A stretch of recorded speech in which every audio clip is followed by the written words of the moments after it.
Good morning, dear students. I hope you all are fine. And during these summer vacations, you have completed your pending work. So, students, today in this video lecture, we will discuss the 7th chapter of SST. This is our 30th video lecture of SST. And before summer vacations we have completed 6 chapters in SST, and today we will discuss the 7th chapter, and the name of the chapter is Prairies, the temperate grasslands of USA. Prairies, what does prairies means? Prairies means grasslands, घास के मैदान. These grasslands covered more than 1/5 of the earth's surface. They are large stretches of land with tall grasses and hardly any trees. Tall grass होती है और मुश्किल से ही कोई पेड़ यहाँ पर दिखाई देता है. Grasslands are natural habitat that have been formed by nature. The grass found here have been planted by nature, not by people. ये जो ग्रासलैंड्स हैं, ये जो घास के मैदान है, ये नेचुरली ग्रो हुए हैं. ये किसी व्यक्ति के द्वारा नहीं उगाई गई है. ये जो ग्रासलैंड्स घास के मैदान है. So students, let's start discussing this chapter. The vast treeless grasslands of North America, which lie in the interior of the United States of America and Canada, are called the prairies.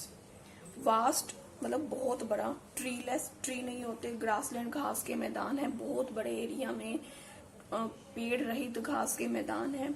कहाँ पर है? North America में है. North America में कहाँ पर? Which lie in the interior of the United States of America. United States of America में बिल्कुल अंदर नॉर्थ अमेरिका में ये वास्ट ट्रीलेस ग्रासलैंड्स हैं. एंड कनाडा में. और इनको क्या कहा जाता है? They are called the prairies. इनको प्रेरीज कहा जाता है. The word prairie is a French word. ये जो वर्ड है ना प्रेरी, ये फ्रेंच वर्ड है. And the meaning of the prairie is मिडो और ग्रासलैंड. मिडो और ग्रासलैंड का मीनिंग होता है घास के मैदान. दिस रीजन, ये जो क्षेत्र है, कंसिस्ट ऑफ फ्लैट और हिली लैंड. यहाँ पर फ्लैट लैंड होती है, बिल्कुल समतल धरती, या फिर हिली लैंड होती है, covered by tall grass for miles and miles. मतलब मीलों दूर तक यहाँ पर सिर्फ टॉल ग्रास ही दिखाई देती है, उसके द्वारा ये एरिया कवर होता है. These grasslands fall in the cool temperate zone between the Tropic of Cancer and Arctic Circle. ये जो ग्रासलैंड्स है ना, ये कहाँ पर फॉल या कहाँ पर पड़ते हैं? ये पड़ते हैं in the cool temperate zone में. और ये टेम्परेट जोन कहाँ है? Between the Tropic of Cancer and Arctic Circle in the northern hemisphere. Northern hemisphere में कहाँ पर है? ये Tropic of Cancer and Arctic Circle के बीच में. And in the southern hemisphere these grasslands are between Tropic of Capricorn and Antarctic Circle. Such temperate grasslands are found in many countries of the world. और ये जो temperate grasslands है ना, ये कई सारे देशों में पाए जाते हैं संसार के. And they are called by different names in different countries. और ये डिफरेंट नेम से और डिफरेंट कंट्रीज में इनको डिफरेंट नेम से बुलाया जाता है. Students, just look at this map. The grasslands are found in the Tropic of Cancer and Arctic Circle in the Northern Hemisphere, and Tropic of Capricorn and Antarctic Circle in the Southern Hemisphere. And they are called by different names in different countries, such as in the North America it is called prairies. North America में क्या कहा जाता है इसको? Prairies. This is the prairies, यहाँ पर है ये प्रेरीज नॉर्थ अमेरिका में। And in the south America में इनको क्या कहा जाता है? पैम्पस। यहाँ पर साउथ अमेरिका में, और यहाँ पर इसको क्या कहते हैं? पैम्पस। एशिया में इसको कहा जाता है स्टिपिस। एशिया में क्या कहा जाता है इसको? Steppes. These are the grasslands. ये जो अपने ग्रीन देख रहे हैं ना यहाँ पर सारा, these are grasslands. And in Australia this is called downs. Australia में ये डाउन्स कहा जाता है। And in the South Africa, और साउथ अफ्रीका में इसे क्या कहा जाता है? In the South Africa it is called as velds. So students, look at this map very carefully. These green marks are the grasslands. These are the grasslands. North America में prairies, Asia में steppes, Australia में downs, Africa में, South Africa में velds, and South America में pampas. These are the grasslands of the world. Grasslands, country, continent. North America prairies, South America pampas, Asia steppes, Australia downs, South America wets. Climate, यहाँ का climate कैसा होता है? जलवायु कैसी होती है? The grasslands of North America have a cool temperate climate. यहाँ का जो क्लाइमेट होता है ग्रासलैंड्स का, नॉर्थ अमेरिका का, ठंडा टेम्परेट होता है, ना ही ज्यादा गर्मी और ना ही सर्दी। The summers are not very hot. Summers hot नहीं होती, but the winters are quite cold. परंतु जो विंटर्स होती है वो बहुत ठंडी होती है। There is a moderate rainfall.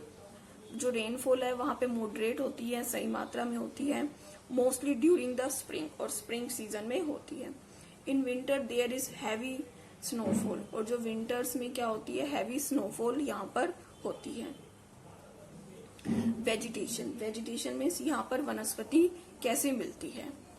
The climate and soil of this region are suitable for the growth of the grass.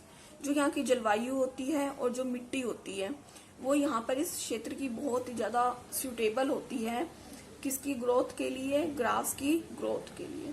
The prairies, which used to be covered with thick grasses, are now the biggest wheat growing regions in the world and are called the world's wheat basket. जो प्रेरिस था, जहाँ पर पहले घास होती थी, thick घास होती थी, अब यहाँ पर बहुत अधिक मात्रा में गेहूं उगाया जाता है। इस वर्ल्ड में मतलब जहाँ पर भी प्रेरिस थे, जहाँ पर भी घास के मैदान थे, अब उस घास के मैदानों को साफ कर यहाँ पर गेहूं उगाई जाती है। और इसको वर्ल्ड का व्हीट बास्केट कहा जाता है, क्योंकि यहाँ पर सबसे अधिक मात्रा में गेहूं मिलती है, इसलिए इसको wheat basket of the world कहा जाता है। Wheat produced here is enough not only for the country but is exported to the other countries. जो यहाँ पर गेहूं उगाई जाती है वो सिर्फ इस अपने देश में ही इतनी अधिक मात्रा में उगाई जाती है कि वो सिर्फ अपने देश के लिए पर्याप्त नहीं होती, बल्कि इनको दूसरे देशों में भी एक्सपोर्ट किया जाता है। इतनी अधिक मात्रा में यहाँ पर गेहूं उगाई जाती है, वीट उगाई जाती है। द रिवर्स, नदियां कौन सी हैं? Mississippi and Missouri floss through the prairies, और ये प्रेरीज से होकर गुजरती हैं। कौन सी नदियां? Mississippi and Missouri. And provide enough water for cultivating wheat, और इससे इतना पानी प्राप्त होता है कि वो जो फसल उगाई जाती है उसके लिए पर्याप्त होता है। कौन सी नदियों से? Mississippi and Missouri. So students, we will discuss the rest of the chapter tomorrow, and for today what is your homework? Your homework is you will read the chapter carefully again. You will read this chapter and learn the different names of grasslands in different countries. जो different countries में उनके grasslands के जो name है उनको आप learn करोगे. So these are the names of grasslands in different countries. This is your homework for home. Thank you.